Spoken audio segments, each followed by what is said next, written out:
Hey guys, Morgan here, and today I want to talk about a hacking attempt of my Diablo 3 account and emails. So let's get this started. Now, I received an official email from Google a few weeks ago saying someone recently tried to use an application to sign into your Google account. We prevented the sign-in attempt in this case, or in case it was a hijacker trying to access your account. See the information. Basically, you see the date, the IP address, and this is important now. Location, Xuzhou, Jiangsu, China. So someone from China was trying to access my Gmail account for whatever reason. Now, what is the reason? I'm pretty sure that it has to do with me like being one of the most wealthy and best geared characters in Diablo 3, and there are Chinese like gold botting companies and gold sellers, and they were saying, okay, if we hack this account, we could get a lot of gold and also good gear. So that's probably why they tried it. But luckily, what I'm using is a two-step verification system. So for example, if I want to access my email account from, let's say, an airport, a different country, university, wherever, just knowing like the login and the password isn't enough. Like the second step is Google is gonna send an SMS to the mobile phone and with a code, and this code like finally grants access to your email system. So even if a person in China finds out my email address and my password, there are hackers in the world that are so good that they can find out even complicated passwords. But I'm safe because of the email, and that's important because I don't want to deal with like Chinese hackers. Like that's dangerous. And now again, why are Chinese companies doing that? There are many gold sellers, or let's go to the real action house and games in general. There are many gold sellers based in China for games like Diablo 1, Diablo 2, even Diablo 3 and WoW, for example, and they have websites. And many people purchase gold from those websites. For example, let's say someone purchases in World of Warcraft 100,000 gold for 20 euro. He pays the 20 euro to the Chinese gold site, and they give him in-game the gold.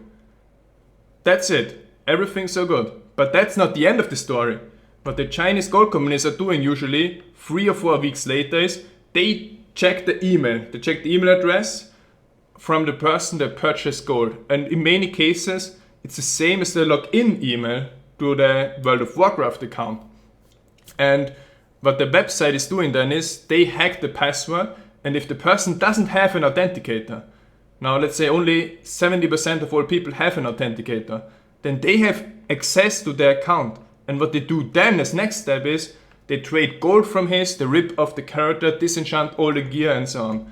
That's why there's so many hacking reports in World of Warcraft, because people use third-party websites to spend money on benefits in the game. And this is the main reason why the real action house was implemented, to avoid this and to provide a safe environment for this.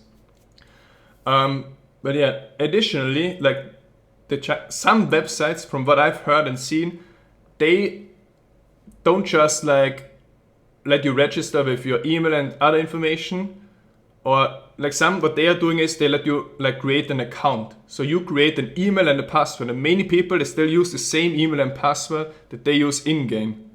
But even more of a problem is sometimes after you paid, after people paid, they ask for like a copy of the passport or any other official document to verify that you actually paid, and they say it's so that you can't charge back on paper, for example.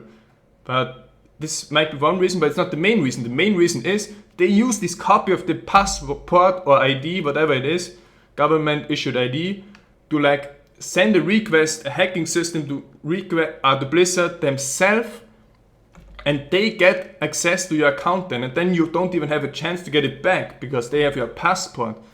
And yeah, then they have your account, hack it, and get all the gold. This is one reason why they are so rich. It's not just like the botting and farming, it's also like the hacking of accounts. And as I said, it's really important to have the double verification system. Maybe Gmail is not the only one, but it's the one that I use, like Gmail. A web agency, consulting agency that created the first website for my first company actually recommended Gmail to me and told me the advantages. Then I switched, and I didn't regret it. So it's definitely a cool email client, and it's safe with the double verification because someone would have to get your mobile phone as well in addition to the password and the login email. Now, something else, there's this thing with the inbox. I had the problem when a couple of months ago, that I had 100 emails stored up in my inbox. Let's say 80 business emails, 20 private and so on. And it was too much. Like every new day, there were 15 new emails coming in, and it was always getting more and more. And if I tried to like answer them, I wasn't able to answer all. So I was stuck in an endless loop. Now, what can I recommend you, especially if you have a business or you get many emails, like me, 10,000 in 2 years? The best thing that you can do is try to keep your inbox empty at all times. Always answer emails directly or like move them into different sections. Like what I'm doing is here, for example, I have business. Here I have gaming and private and so on, where I like get all the emails, so I have a good structure here. But about answering, like in business especially, I made the mistake that some emails, or that I got lazy with answering them, and they were like in my inbox of 3 or 4 weeks, and then I answered them. And I tested and found out there's a significant connection between answering late emails and not getting like an order. So if you answer your email on the, let's say, same day that you get it, you have a much higher chance to get an order from the customer than if you answer it after 4 weeks, because he might forget about you or order somewhere else. And yeah, that's pretty much what I wanted to say today about hacking. Keep your account safe. If you don't use the double verification system yet, think about it. In cases where you don't have your mobile phone with you, for example, I'm going to the US in a few months for like half a year, and my phone won't work there. So I wouldn't be able to access my email account, which would be terrible because I couldn't do anything. But Google offers you the option to like print a few codes, and those codes can be used instead, like only one time. They can be used instead of the mobile phone to get access when you're in new areas, and then you can add a new phone, for example.